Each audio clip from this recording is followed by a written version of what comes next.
Let's continue from where we stopped last time. So the first thing we will do is we'll talk about testing bipartites.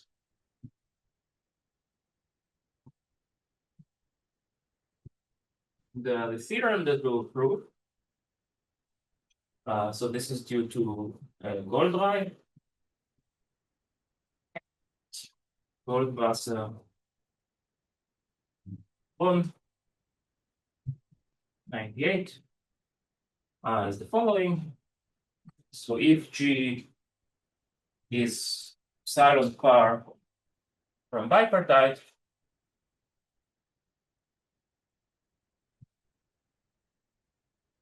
then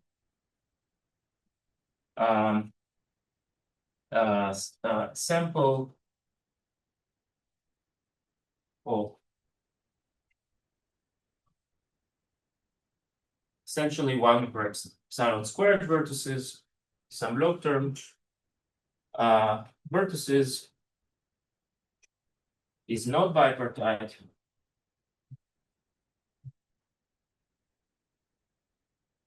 Probability. So again, so the probability we can make as large as close to 1 as we want, but just to write something concrete, let's say 0.9. And so this is not the best possible.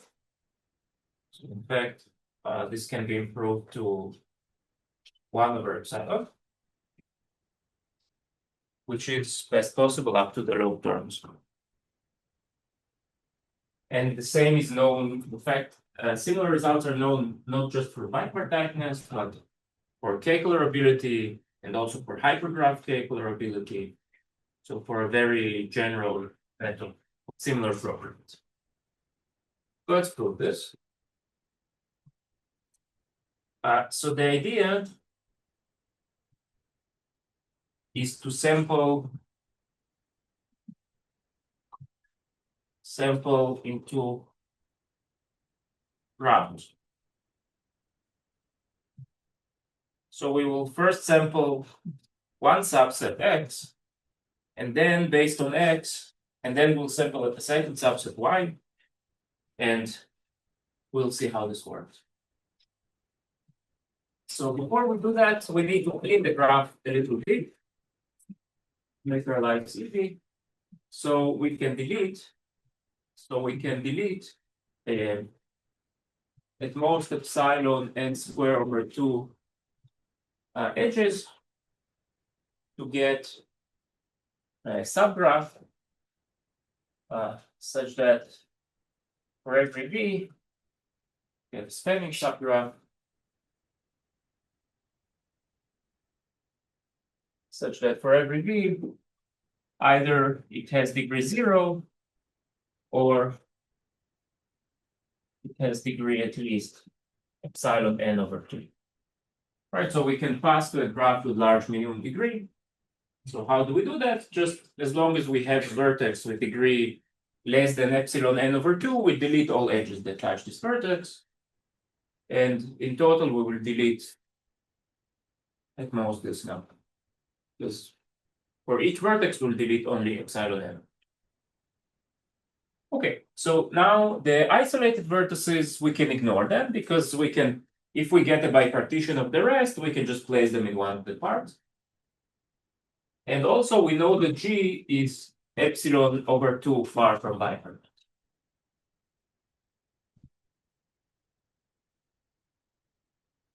Because we started with something that's epsilon far and we deleted only epsilon over 2 n square edges, so we're still far. Now we will sample, we'll take our first sample, size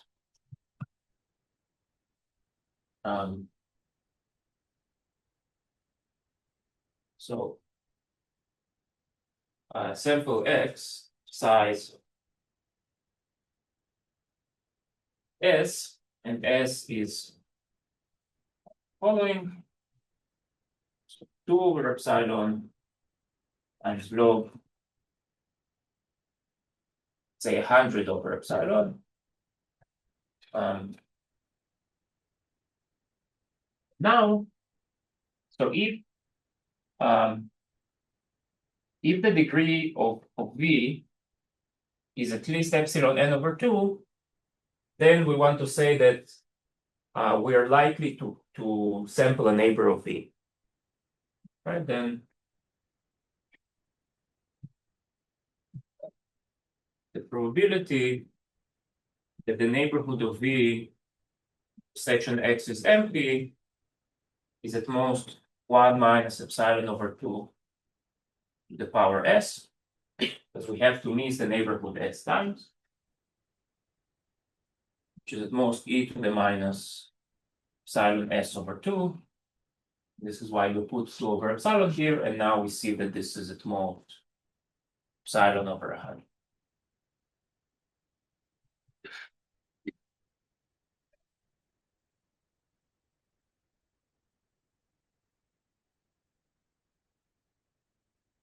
So now you can check that by Markov. And by Markov's inequality with probability at least 0.95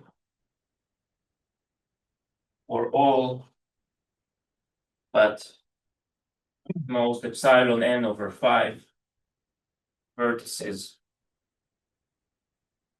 V with a large degree, it holds that the neighborhood of V, intersection X, is non-empty. Okay, so for a given vertex, so let's say a vertex is bad if its neighborhood is disjoint from X. So for a given vertex, the probability of being bad is only epsilon over 100. So we expect epsilon over 100 times n of them, right? So the probability that I have more than epsilon n over 5 of them is at most 1 over 20. The numbers don't really matter. I hope it's clear. So we're just using Markov's. Okay, good. Now we have that. And now is the main idea. So if Gx is not bipartite, then we're already happy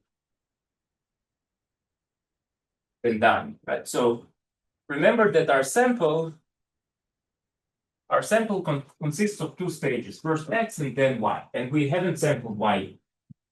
So if already X is not bipartite, so we need to argue that with high probability the sample is not bipartite. So if X is not bipartite, then we're already done, so we're happy. So suppose otherwise. Suppose it is bipartite.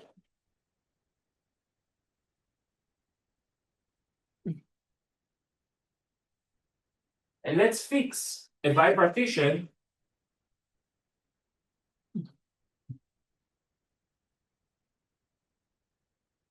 into A1 and A2. And what we want is upper bound the probability that A1, A2 can be extended to a bipartition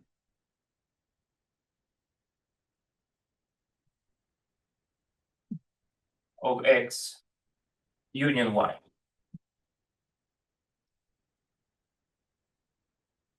Right, so if we so what we want is for any given bipartition of X, we will upper bound the probability that this can be extended to a bipartition of the whole sample, and then we will union bound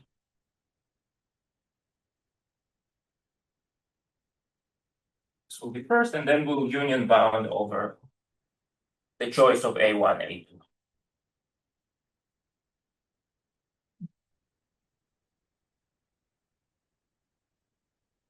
Okay, so let's see this. So let ui be the set of all the v such that v has a neighbor in AI.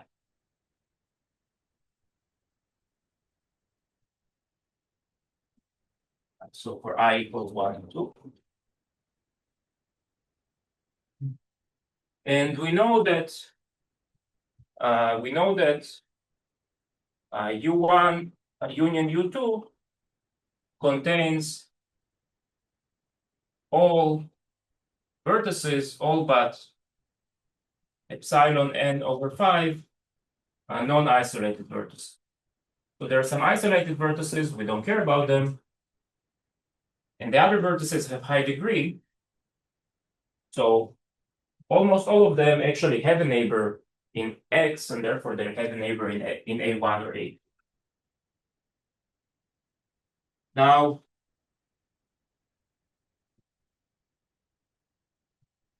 this means that the number of edges inside U1 plus the number of edges inside U2, so we still must have some edges, right? Because we have, so what do we have? We have U1, we have U2, we have here some isolated vertices,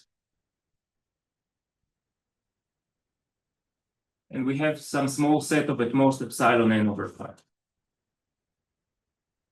Now, we can delete all edges touching this, right? This is only epsilon n squared over 5.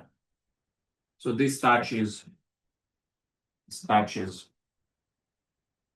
most epsilon n squared over 5 edges. So after making this isolated, we are still far from bipartite.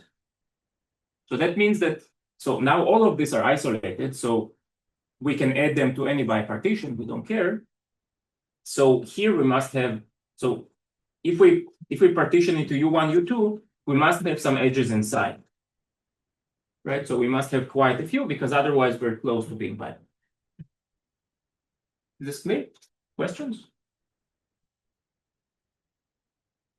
Okay. So it follows that the number of edges in U1 plus the number of edges in U2 is at least epsilon n square over 4. Right?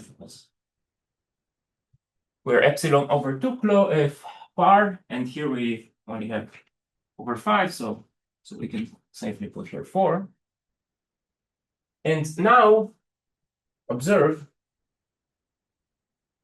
that if y contains an edge from U1 or U2, then A1, A2 does not extend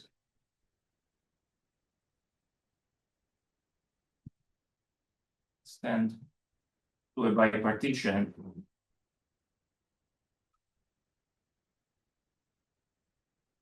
of X union Y.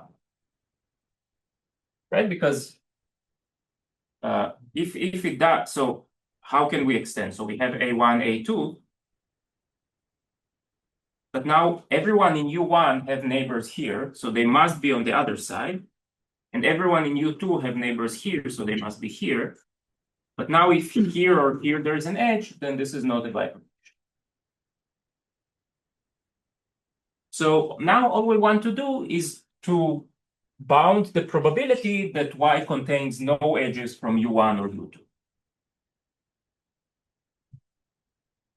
Here's a very simple way to do this. So the probability that Y contains no edges from U1 or 2. So what we can do is just split Y into pairs. Suppose this is Y. And just ask what the probability that this is an edge from U1 or U2, what's the probability that this is an edge from U1 or U2, and so on. So what will it be?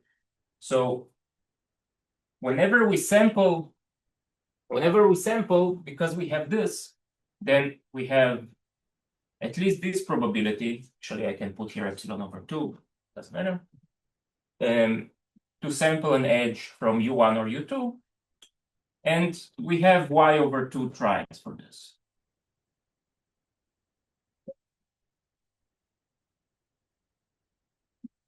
So let me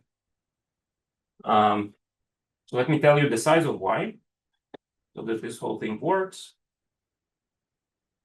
So the size of y, Just to be yes, safe, do we need another factor of 1/2 on the power because we want those two vertices on the same side?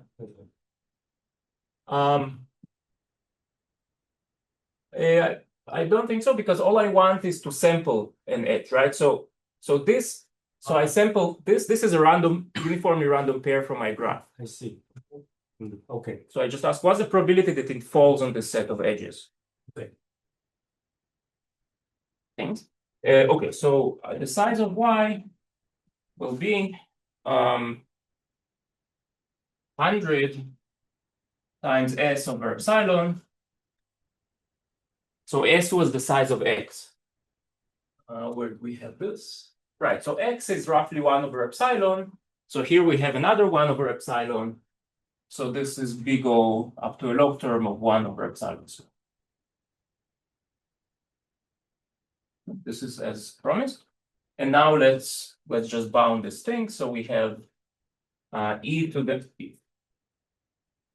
the minus, probably this 100 is really an overkill. So we have e to the minus epsilon y over 8. Right, so this is e to the minus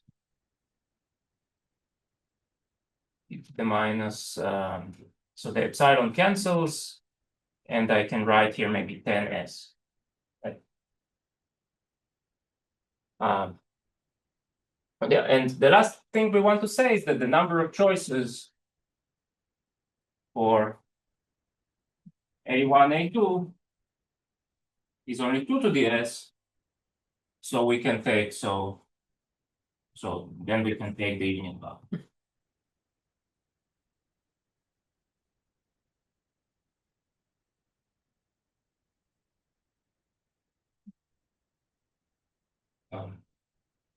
Questions for this proof?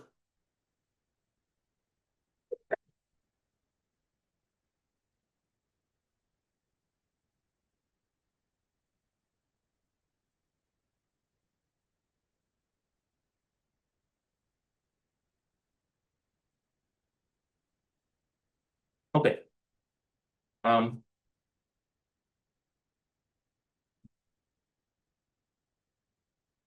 So the next thing I want to talk about is testing for independent things.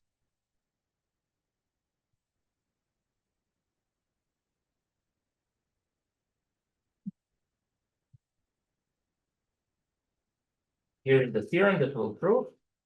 So this is by the same authors, so Goldreich, Goldwasser, and Ron from 98. So for every row, the property of having an independent set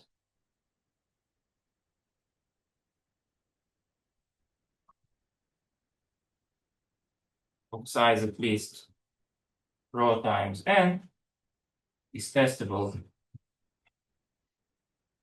with sample of 41 over epsilon. First.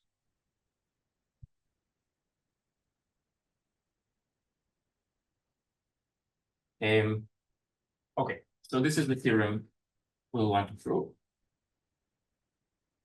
So unlike everything we saw before, this is not a hereditary property, right? It's not closed under a moving vertice. But still there is a test case. Okay,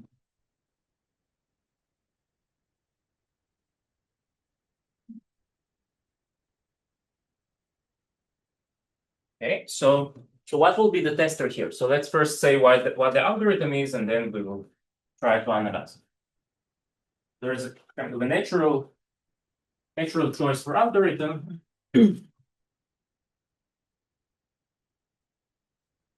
Tester sample Q vertices, sample a set X Q vertices, and accept only the independence number of the sample is at least, well, rho minus a little bit times Q. Right, so we want some sort of approximate thing. So in the whole graph, we ask if there is an independent set of size rho times the number of vertices.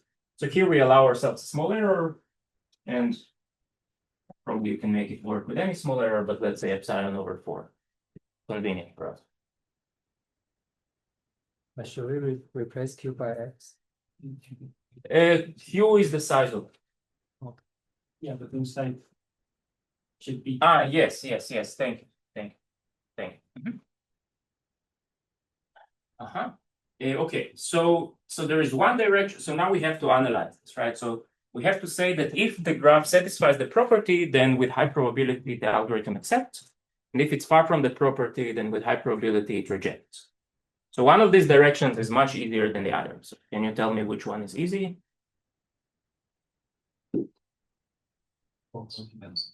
Yes, that's true. So why is it true that if just many vertices of that. That's right, exactly. Yes, very good. So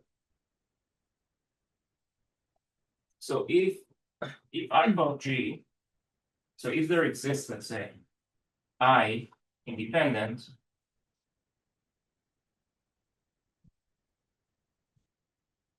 of size at least rho n, then by Chernoff or any concentration inequality, high probability alpha with high probability the intersection of x and I is at least rho minus epsilon 4 times q.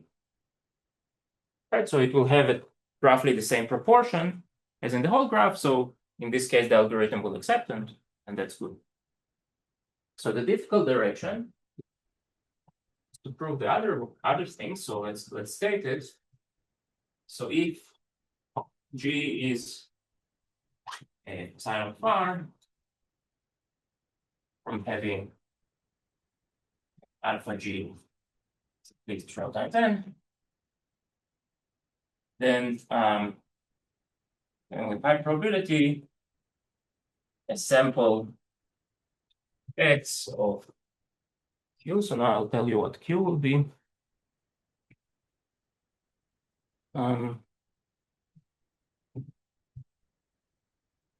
Q, which is 1 over epsilon cube vertices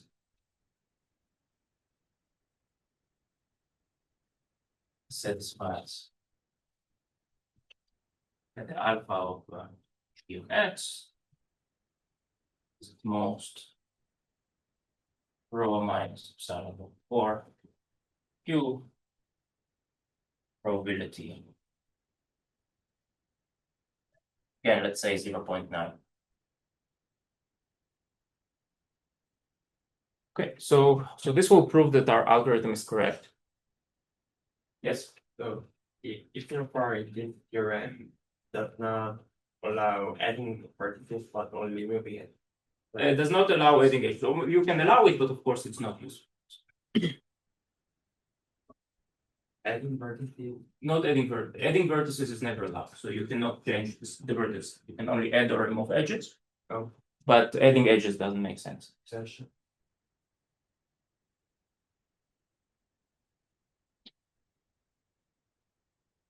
Okay, so let's prove this. So the proof I'll show is by Blaze and Seth, and it's quite recent, from 2023.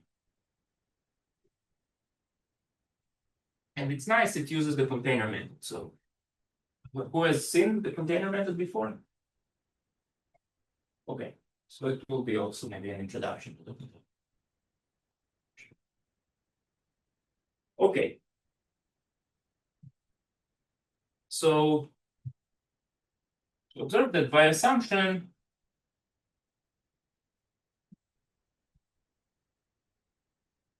for any set, or any vertex set, U of size least row n, the number of edges in U is at least epsilon n squared. Right? Because if it was less, then we would remove these edges and we will get an independence.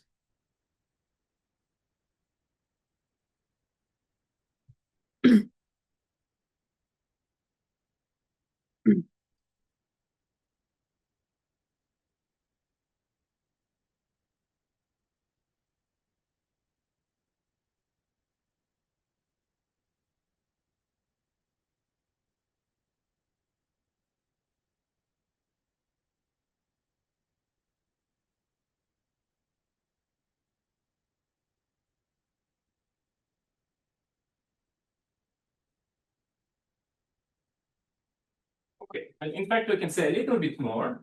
In fact, for every U, if U has size at least rho minus epsilon over 2 times n, then the number of edges of U is at least epsilon n squared over 2. So we can say something similar for sets which are even a bit smaller. Does anyone have an idea why this is true?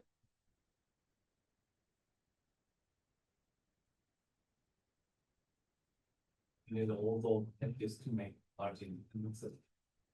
Yeah, so we just have to add a little bit more vertices, right?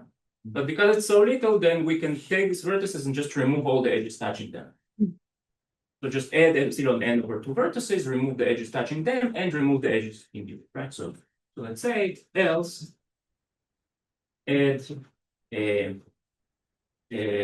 set W size epsilon n over 2, move all edges touching W.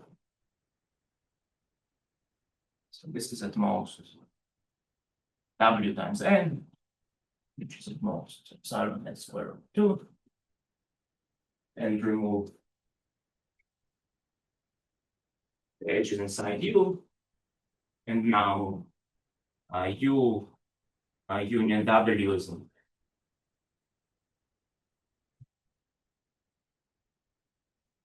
okay. So now we want to state our container statement. Container lemma.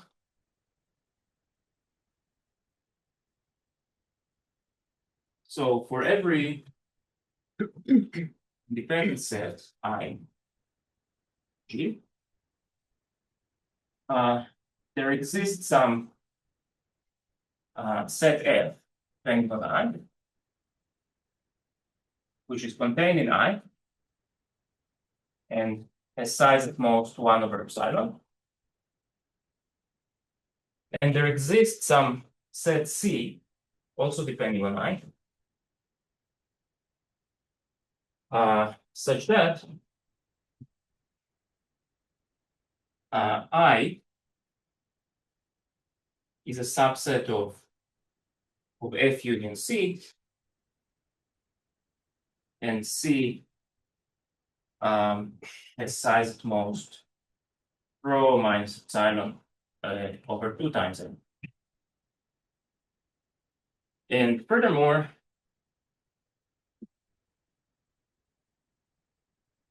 C depends only on F and not on I. Meaning that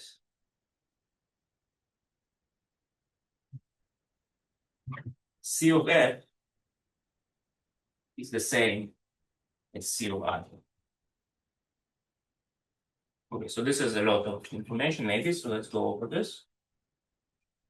So we will see the proof of this in a second, and soon, and it will make sense where all of this comes from. But so the statement is that for every independent set, we can find a very small subset F inside I, and we can find some set C such that I is completely contained in F union C, and C is not too large. And furthermore, the way we will generate C, you will see that C depends only on F and not on I. So we'll have some algorithm to generate F and C from I, and if you feed F to this algorithm, then the algorithm doesn't know if you feed it F or I. It will give you the same set. So the set F is usually called the fingerprint.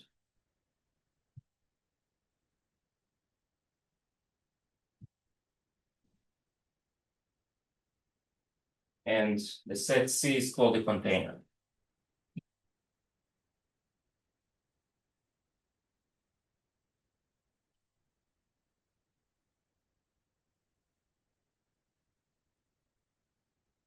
Let's prove this.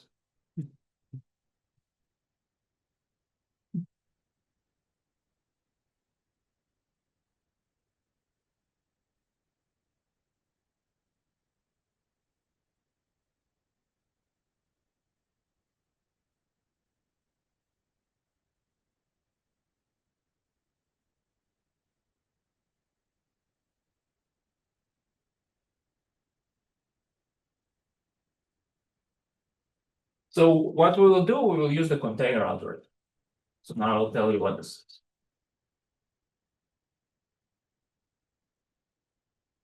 So initially we set F0 to be empty and set C0 to be everything. And then we will, so it will proceed in steps. So for each I, if Ci is still big, so if it's at least rho minus epsilon over 2 times n, so we want to stop when Ci is less than this, right? Because we have to generate a set which is less than this. So maybe let me say it the other way around. So if it's at most, then stop, and we output F is Fi and C is Ci.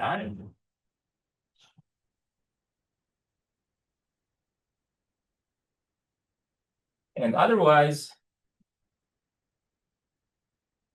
we do the following. So first thing, we will order Ci as V1 up to Vm. So we will fix a vertex order on Ci with the following property, such that Vi, so such that for every I, Vi has maximum degree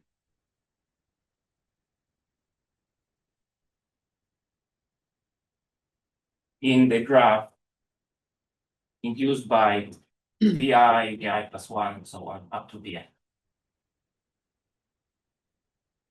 So what does this mean? So this is called the max degree order.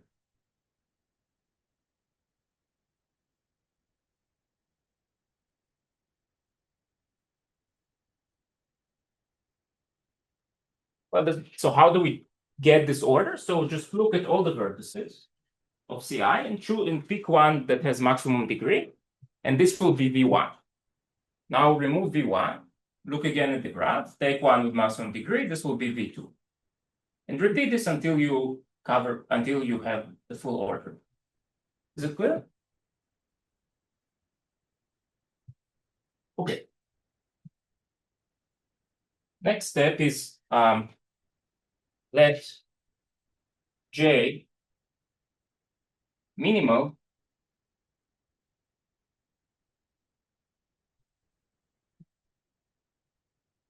with Vj belonging to I. And now what we will do, so we will update F. So F, we will add this V. So in a moment, I will explain why all of this makes sense. But for now, let me just write the algorithm. So we add this Vj to Fi, and we update C. So we're going to remove from it V1 up to Vj minus 1, and also remove all the Vk such that Vk is a neighbor of Vj. Okay, so let me draw you a picture. So we will see why this makes sense.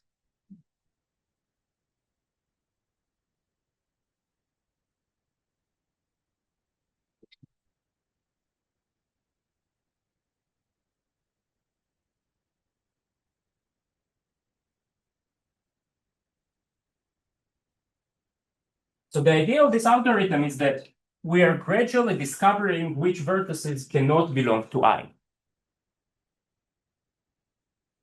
So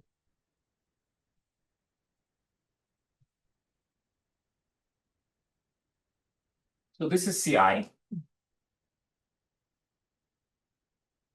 And now we scan this until we hit a vertex which is in I. So this is in I. And those vertices are not in I. Okay, so those vertices we can just discard because they will not be, they're not in I, we're happy with that. But also, if a vertex is connected to Vj, then we can also discard it because I is an independent set. Right? So the idea of this is that at each step, we discover one vertex that belongs to I, but we discard a large amount of vertices that do not belong to I. So after a small number of steps, we actually discover that I is contained in a small set. What is small? So in this case, it will be this bound that we're promising. So in a small number of steps, only 1/epsilon steps, we will discover that I is contained in a set of only this size. Okay. So this is the container algorithm. So now let's try to understand what's going on. So first observe is that for every I, Fi is contained in I, and I is contained in Fi union Ci. So this is preserved throughout the algorithm, right? Because we only move to F elements which belong to I, one at a time. And we discard from Ci only elements which we are sure do not belong to I. So this is preserved throughout the algorithm. So at least part of what we're promising is true, right? So this is true. And Sorry for a comment. I'm not doing some addition on G. yeah, the condition is the yes, we do, and I'm always working under this condition.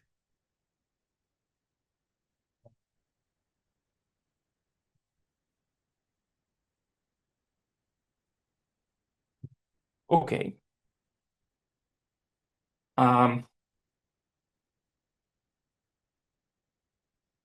So also when we stop, we know that Ci is at most rho minus epsilon over 2 times n, just by the definition of the algorithm. This is exactly the condition for stopping. And I leave you as an exercise. So this is a standard fact about the container algorithm. So if you ever read notes about it, it will be there, so you can see, but standard fact is that C depends only on F. So if you know what F is, you know you can kind of reconstruct what the algorithm does. I'm slightly lying here, so in order for this to be true, you have to be careful here. So this is kind of a subtle point, but you have to be careful with the with breaking ties. So you have to do it. So you have, for this to be true, you need that the algorithm is deterministic. So you always know what's going to happen. And for this, here you have to break ties kind of in a consistent way. So if you have two vertices with max degree, you have to always prefer one to the other. So what you can do is just fix an ordering of all the vertices in advance and always break the ties according to this order. And this will work. Okay, but yeah, so we have this. So what's left to prove?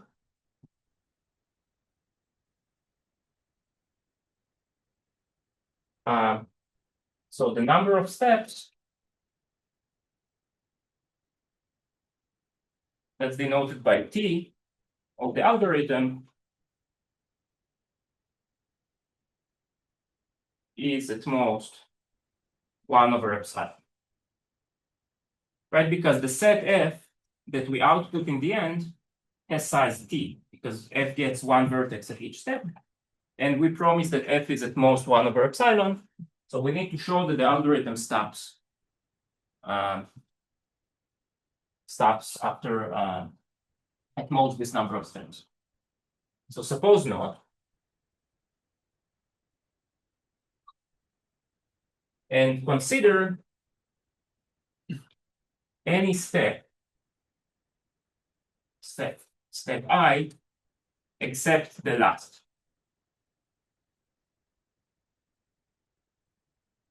So the algorithm, so because the algorithm didn't stop yet, so because it's not the last step yet, it follows that Ci plus 1 is still too big. It's still at least rho minus epsilon over 2 times n. Right, so the algorithm didn't stop at the next step, so Ci plus 1 is still too big. Now observe.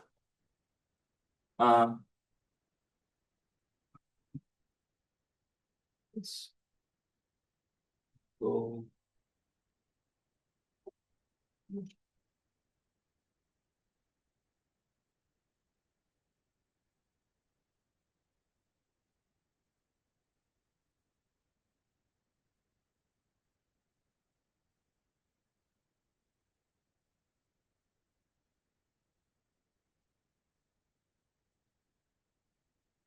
Okay, so observe that if we use the notation like here, we know that Ci plus 1 is completely contained in the set Vj up to Vm, which I'll denote by U. Right, this is by the definition of that. This means that U has size at least rho minus epsilon over 2 times n. And we know that for a set of this size, the number of edges in U is at least epsilon n squared over 2. So why is this good? Well, remember that Vj is the vertex of highest degree in U, right? So Vj has max degree in the graph induced by U. So this means that the degree in U of Vj is at least, well, it's at least epsilon n, right? Because by the handshaking lemma, this is the number of edges. So we multiply by 2, divide by U. So we get at least epsilon n. But this means that Ci plus 1 is at most Ci minus epsilon n. Right? Because when we add this vertex to F, we delete all of its neighbors. So actually, at each step we lose at least epsilon n vertices, right? So this means that CT is at most n minus t times epsilon n.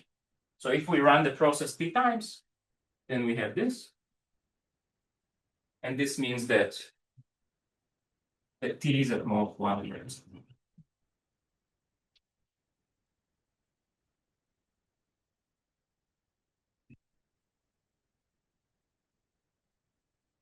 Questions for this?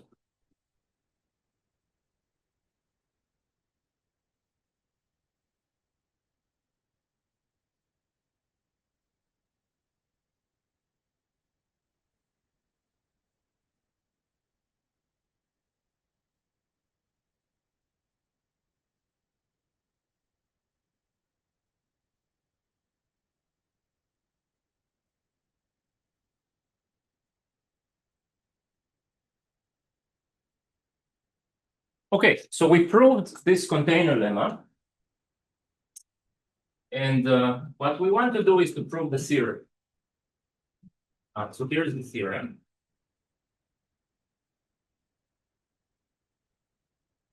This theorem.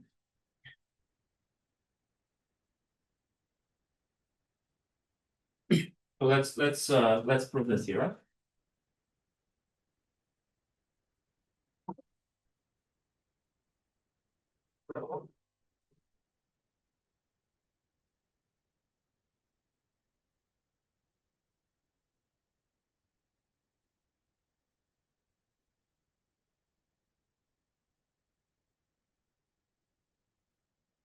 So remember what the theorem is saying.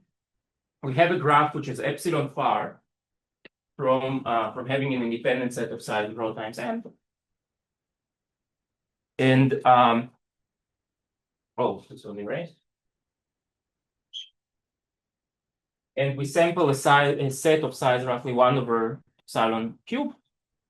Then this sample with high probability will have a small independence number. Okay, so we need to upper bound the probability that the sample will have independence number more than this.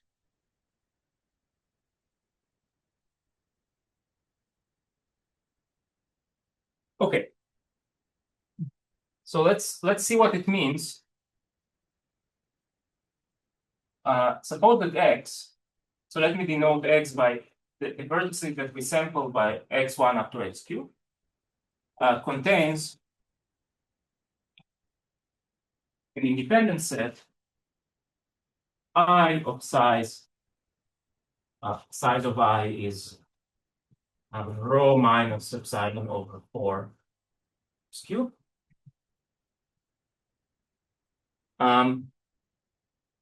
Okay. So let F be the fingerprint of I, and let C be the container of F. Then we know that F then must be contained, then F must be contained in X. And also X must intersect C quite a lot.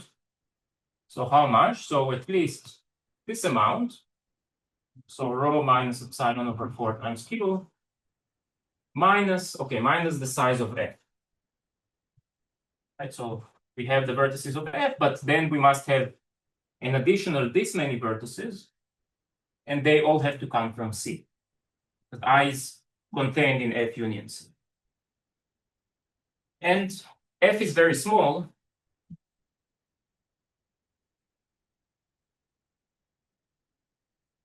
So this whole thing is at least rho minus epsilon over 3 times Q.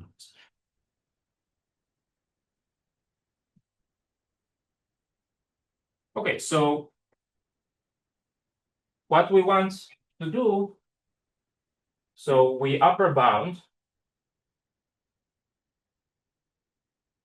the probability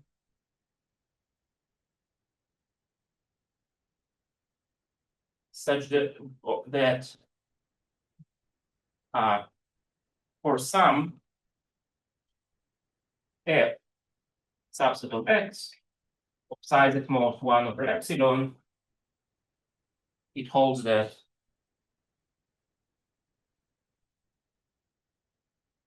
x intersection with a container of f has size at least rho minus epsilon over 3 times q. Okay, so this event contains the event that that we have an independent set of this set. So if we upper bound this, the probability of this event, then we will be done.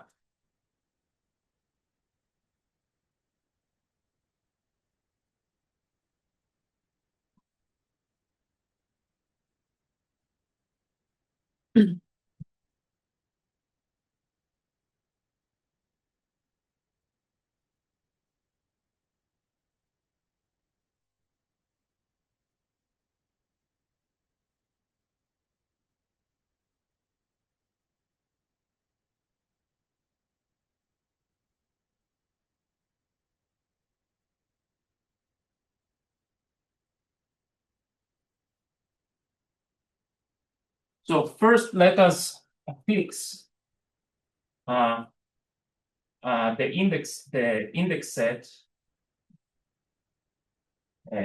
Let's call it A in 1 up to q, such that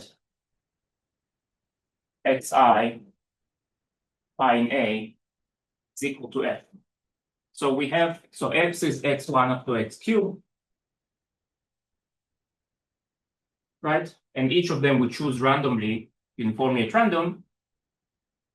So now let's fix an index set and say, suppose f is on this. This is the f we consider it. The f on this, f is on this index. Okay. And we'll have to union bound. So there are at most, so the number of choices for A is at most, and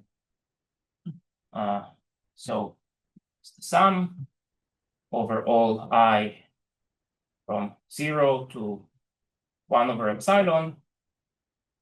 So the size of A is at most 1 over epsilon of q choose I, right? So this is the number of choices. This is at most q to the power of 1 over epsilon. Okay, so this will be in our union bound. So after we choose A, so now let's condition on f, which is xi I in A. So condition on the outcome of these vertices. This is our f. Now, and now consider the random variable, let's say z, which is x, x minus f. Doesn't really matter. We can just take all of x. Intersection c of f. Right, so this is a binomial random variable with parameters q and c over n. That's the probability that the vertex belongs to C. And this C over n is at most rho minus epsilon over 2 by the container level. So now by Chernoff, let's say, so the probability that Z is more than rho minus epsilon over 3 times Q, right? So you can check by Chernoff, so it needs to deviate quite a lot from its expectation by epsilon over 6 times Q. So it's at most e to the minus omega Q epsilon squared.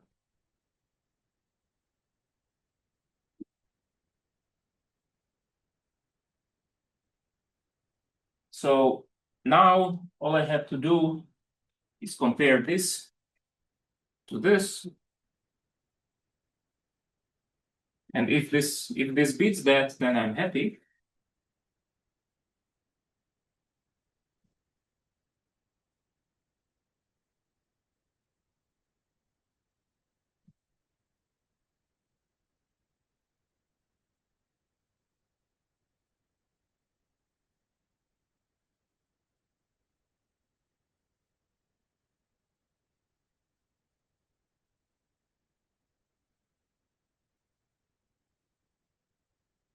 Right, so this thing is equal to e to the 1 over epsilon log q.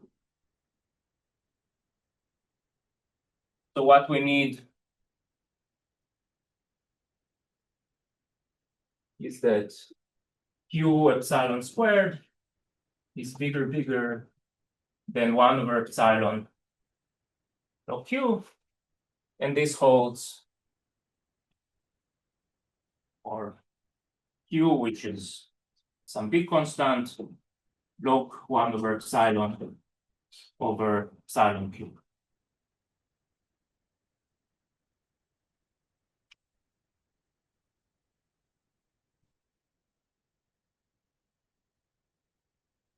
So that's the proof. Any questions? Well, I wonder why you state the version of fingerprint. It is in the usual use of container lemma, they count the containers as a function of n. But here we really have to use the fingerprint to make it independent of n of this conditioning of fate step. Yes. I'm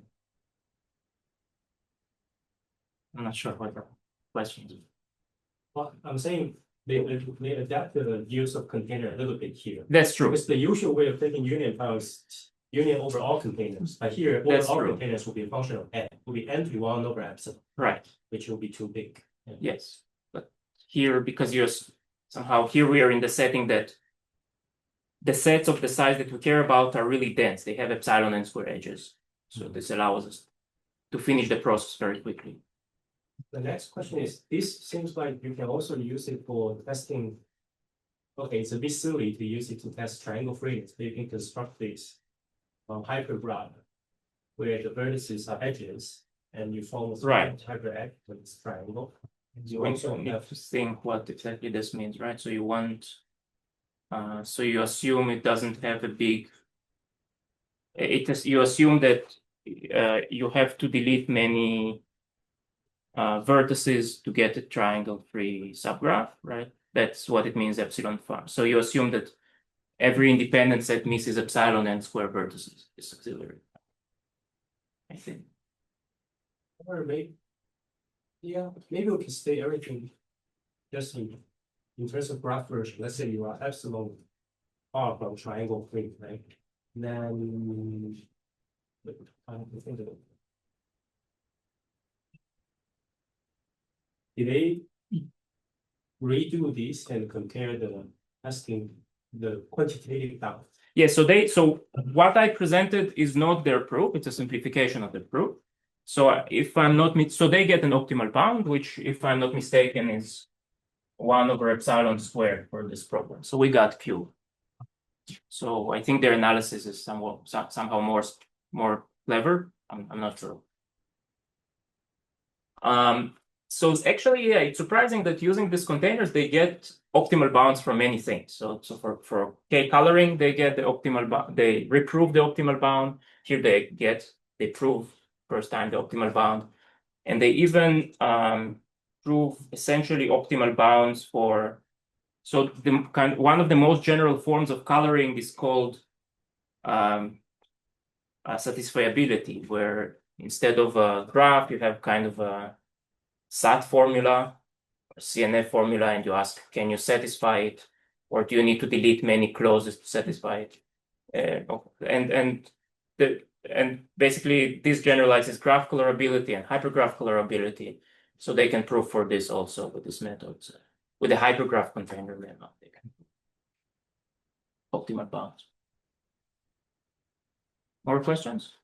it seems to fit quite well with this property testing, because when you epsilon far, the sort of input already gives you a supersaturation. Yeah, you always have many edges on any subset, so you containers works very well. Yeah.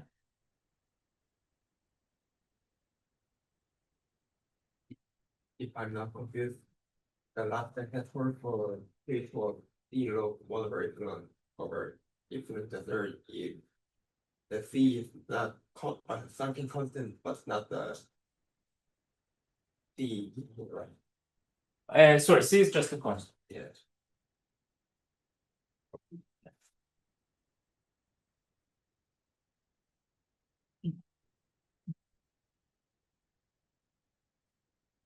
More questions?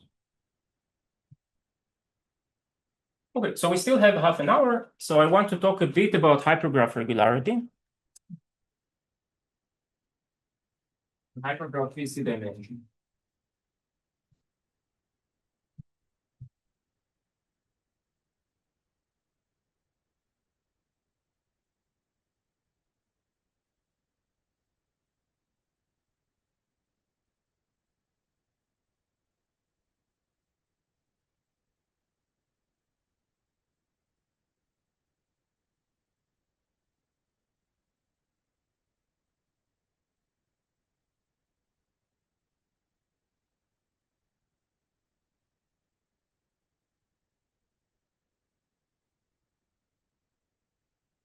So I'll only talk about 3 uniform hypergraphs because it has many of the main ideas. So the first question is, what is the correct definition of regularity for hypergraphs? And maybe the first thing you would try, so first attempt, which will not work, but it is the natural thing to try, is the following. So consider, so we have H, X, Y, Z, three-partite, 3-graph. And so we have 3 uniform hypergraph, 3 parts, X, Y, Z. Is epsilon regular if for any X prime in X, Y prime in Y, Z prime in Z, which are big, so X prime over X and Y prime over Y and Z prime over Z are at least epsilon. It holds that. So the usual thing, so the density of X prime, Y prime, Z prime minus the density of X, Y, Z is at most epsilon. What is the density? This is also just the natural thing. So the density of X, Y, Z is the number of edges divided by the maximum possible number of edges. So X times Y times. Okay, so this is just a straightforward generalization of the definition for graphs. Right, so we say that this is epsilon regular if whenever you pick big subsets here, their density is close to the density of their parent. Now, this is usually called weak regular.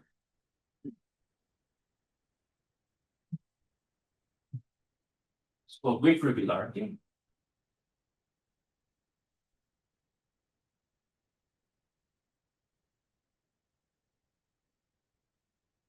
And you can prove, you can adapt the proof for semi-radius regularity lemma to give you this. So you can prove that every hypergraph has a epsilon regular partition according to this definition.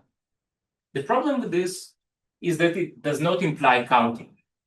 So this is not strong enough in order to be able to do counting. So let me give you an example.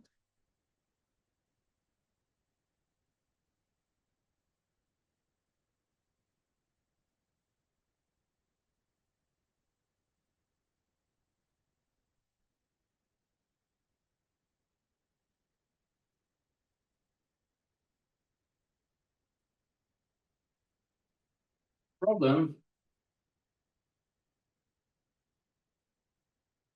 no counting lemma. Here's an important example.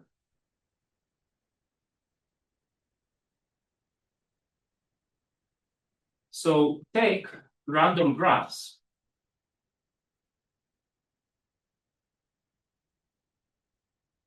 E in X plus Y, in X and Y, and F in X cross Z, and G in Y cross Z.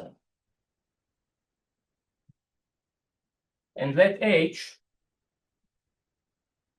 be the set of all triangles in E of G. Right, so we take a random graph here, call it E. Take a random graph here, F, here G, and the edges of H are all triangles in this picture. So you can show, so H is weakly regular, so this is not hard to show.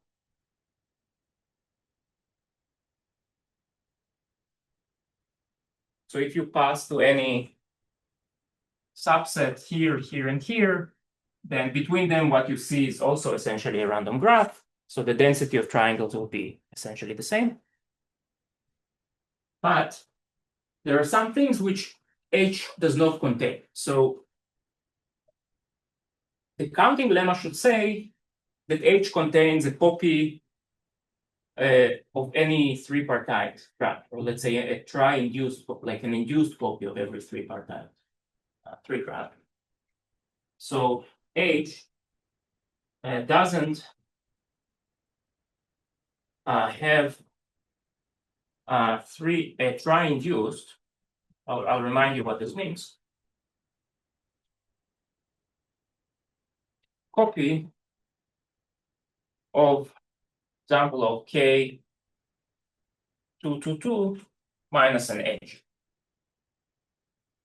So what is this hypergraph? So it has its three-partite, has two vertices on each side. Now, if I deleted this, then this would be the complete three-partite hypergraph. So this would contain all possible edges. So there would be 8 edges, right? So 2 times 2 times 2. But here I'm deleting one edge. So there's just one edge which I don't want to have, and I want to have all other edges. So this has 7 edges.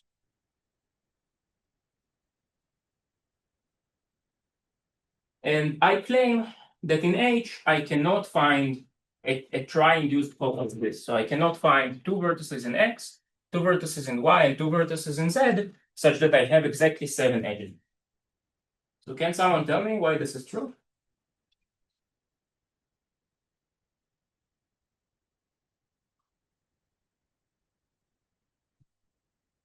Yes. Because for this E you mentioned, to be not be in H, the one of the two original edges from E or F or G should be non-existent here. Yes. But that doesn't imply some hyper edges to be non-existent.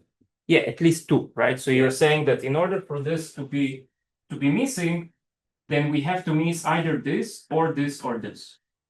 So suppose we miss, so without loss of generality, suppose we miss this one. But then we miss both this edge and this edge, right? So we cannot get exactly 7 edges. Is it clear? Okay. So you see that the counting lemma is not true. So this notion of regularity is not good enough for counting. So let me tell you a bit about what does work.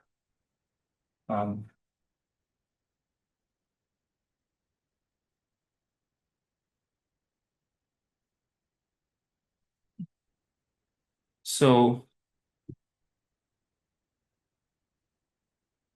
here's the definition. So let H be a three-partite tree graph on X, Y, Z. And as before, let E in X plus Y and F in X cross Z and G in Y cross Z. So I'll denote by delta of triangle EFG the set of all EFG triangles.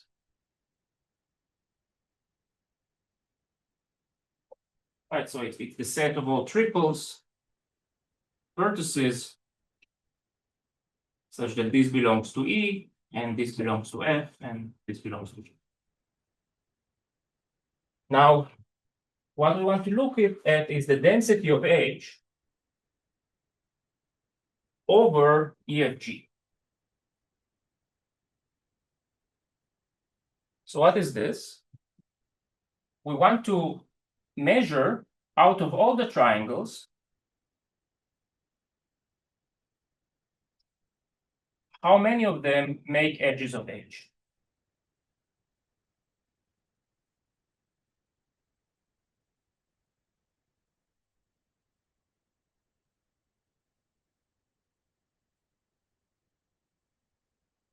So the key idea is that instead of looking at regularity with respect to vertex partitions or to vertex sets, we have to look at regularity with respect to pair sets or pair partitions. And so let me tell you what is regular, what it means to be regular under this.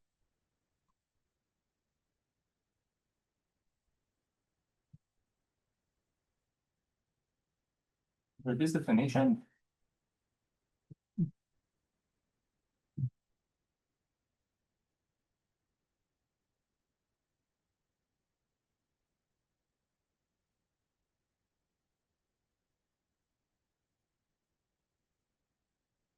So H is silent regular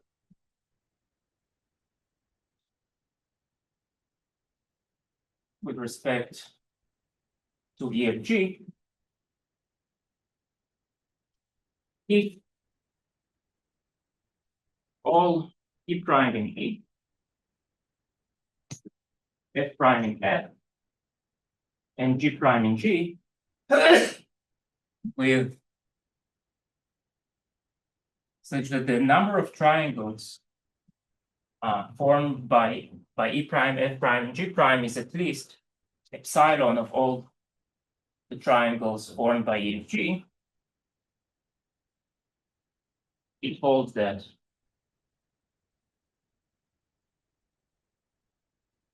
the density of H respect to, so now it's what we expect. So the density of H with respect to E prime, F prime, G prime is roughly the same as the density with respect to EFG.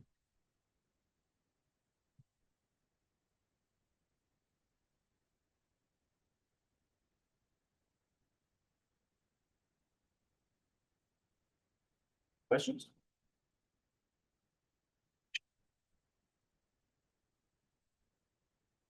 Okay, so in fact, I'm slightly cheating here also. So this is the main idea, but the actual definition is, so instead of just one E prime, we have to allow some E prime 1 up to E prime R. And same for here, we want to allow, and here we want E prime R. And this is called actually epsilon R regularity. And the condition here, instead of this,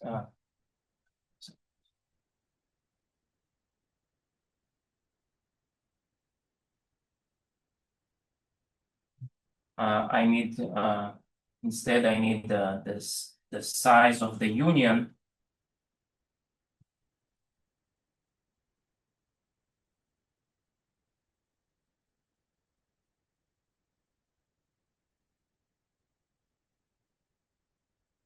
So the actual definition has a parameter R, and it actually allows you, instead of choosing just one E prime, F prime, G prime, to choose R of these triples.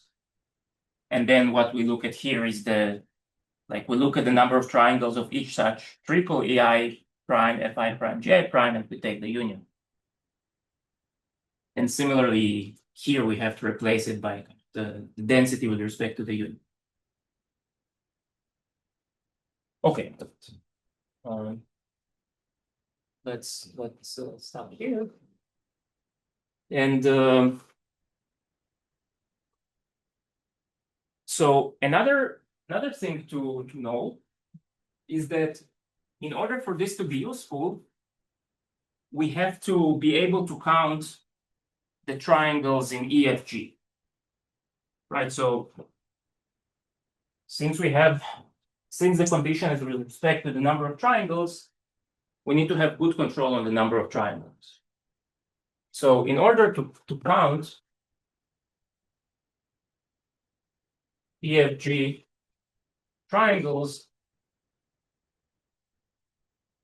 we need also EFG to be highly regular.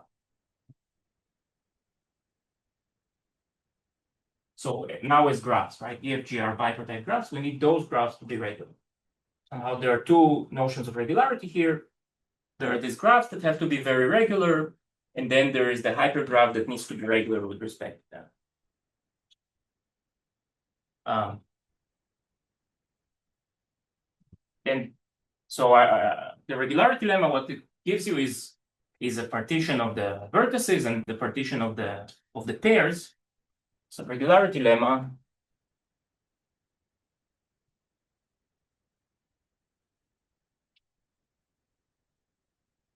gives partitions, so vertex partitions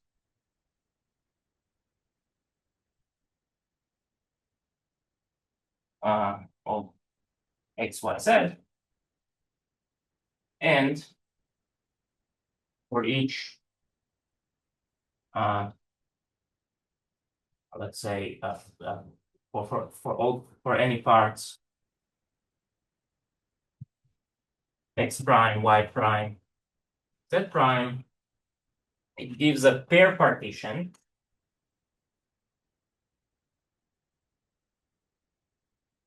of X prime times Y prime, X prime times Z prime, and Y prime times Z prime. Right, so the picture is that we have X, Y, Z. We have a partition here.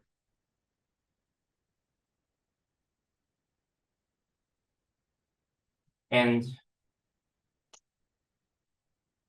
then if I take two parts, so I take 3 parts, then between them, between X prime and Y prime, I have a partition of the pairs. So maybe one part is the orange edges and one part is the blue edges, and so on. And what we're guaranteed is that in most cases, whatever that means, in most cases, all of these graphs, or most of these graphs are very regular, and the hypergraph is regular over them. So if I have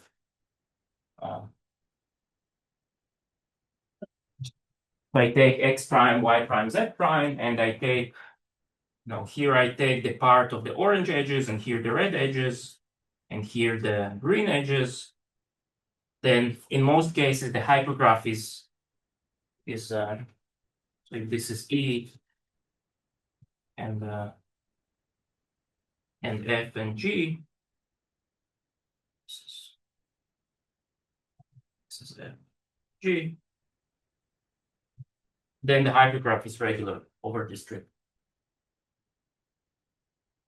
So in some sense, the hypergraph only cares about the pair parts, the pair partition. It doesn't care about the vertex partition. The goal of the vertex partition is to make the pair parts regular. So the way the proof of this works is that it's still a density increment. So if the hypergraph is not regular with respect to the current pair partition, then you can refine it and increase the energy. But then you get a new pair partition and you have to make it regular. So then you apply the graph regularity lemma to make all the pair parts regular, and then you somehow that's a very, very, very rough sketch of it. Questions so far? So the H that you take there, the triangles in EFG, that H is absolute regular with respect to EFG, right? Yes, it's even homogeneous. It's even has density 1 over EFG and density 0 over complement of E. Like EFG gives you 8 classes, right? Because you can take E or complement of E, F or complement of F. So this is a partition of the pairs. And with respect to one class, H is complete, and with respect to the others, H is empty. So it's really homogeneous.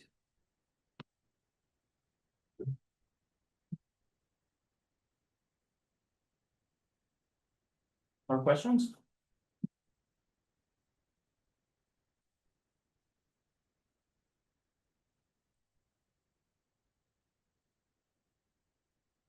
Okay, so the last 10 minutes that I have, I'll talk a little bit about VC dimension for hypergraphs.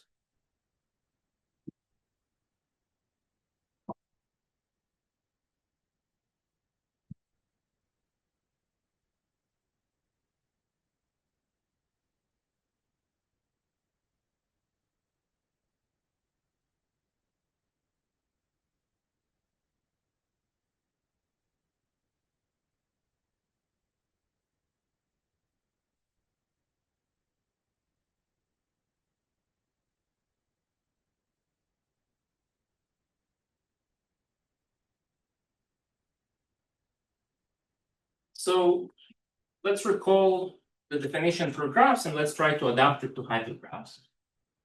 So in this case, a shattered set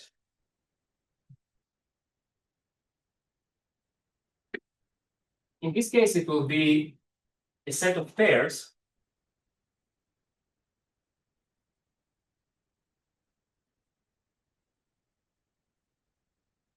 so it's pairs, EH, just loops, such that for every I in B, there exists some vertex yi with EI union yi is an edge if and only if I is an I. So let me explain this.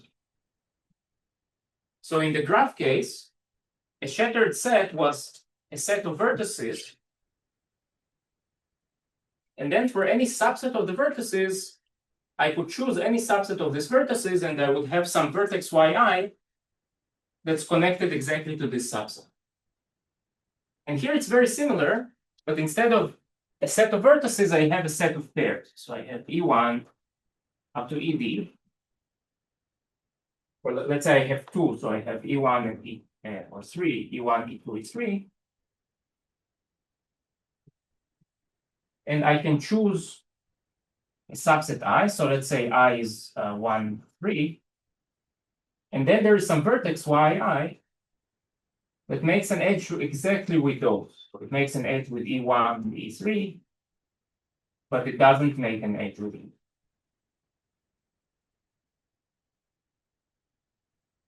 So that's the analog of the definition of a shattered set. So the only difference is now it's a set of pairs, because the uniformity is 3. But because it's a set of pairs, we can ask what kind of structure it has, right? Now it's not just points, it's a graph, so we can ask what kind of structure, and depending on which structure we consider, we get a different definition. Right, so structure of E1 up to ED. So people consider 3 cases.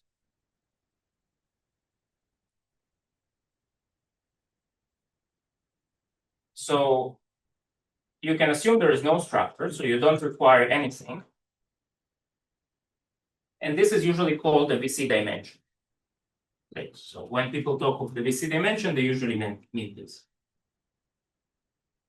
Now, Another thing that people consider is a star. So you can assume that the EIs all intersect in one vertex.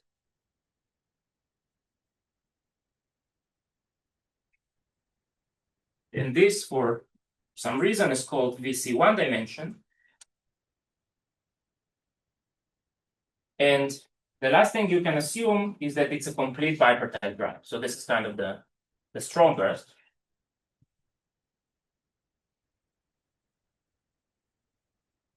And this is called VC two dimension.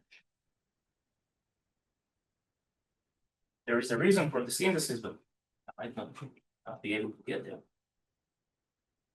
So this is three definitions.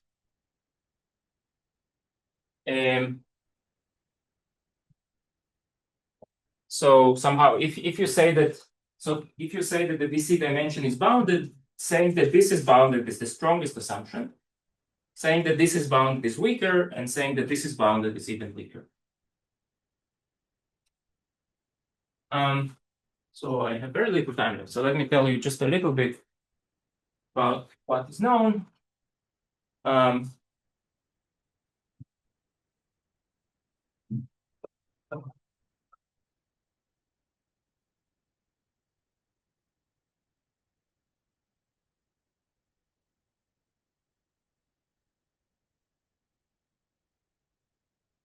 So what is known is that bounded VC dimension implies a homogeneous, so epsilon homogeneous partition of size poly 1 over epsilon. This is a result of Fox, Bach, and Suk. So this VC dimension, if you are in this case where you don't require any structure on the pairs, this behaves like graph VC dimension, so in some sense. So everything that works for graphs essentially works here also. Now, bounded VC one dimension, it implies essentially the same thing, but you can no longer get it with polynomial. You have to pay exponential. And this is tight, so you cannot do better than exponential. And so for some time, so for a year, the best bound was double exponential, and very recently we improved it to exponential with Asaf, Shapira, and Yuval Victorson. So now we know that this is exponential, and bounded VC two dimension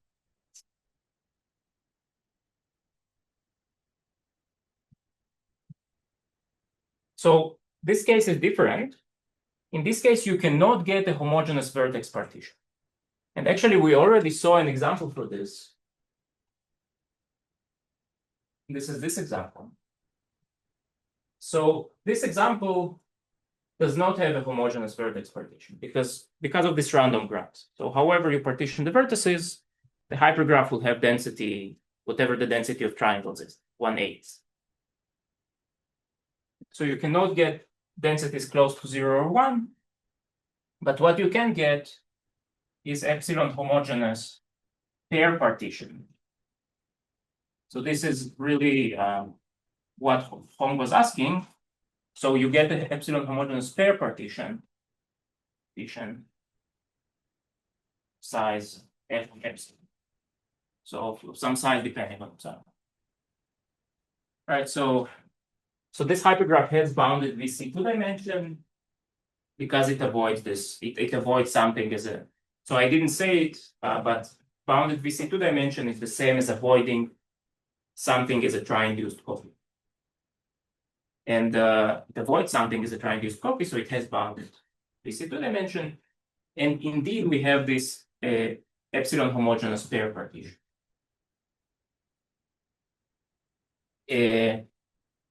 So this is, I'm not sure who proved this first, but I think Chernikov and Tausner And they actually generalize this for all uniformity. So there's a really nice result that tells you that there is a hierarchy of these VC dimension definitions like VC1, VC2, up to VC k minus 1, where for k uniform. And if VCL is bounded, then it implies that you have an L set partition for which the hypergraph is homogeneous. So I will not go to this more than that, but hopefully it gives you some flavor. Okay, so that's it. So I want to thank Juan again for organizing and inviting me. I want to thank all of you for attending.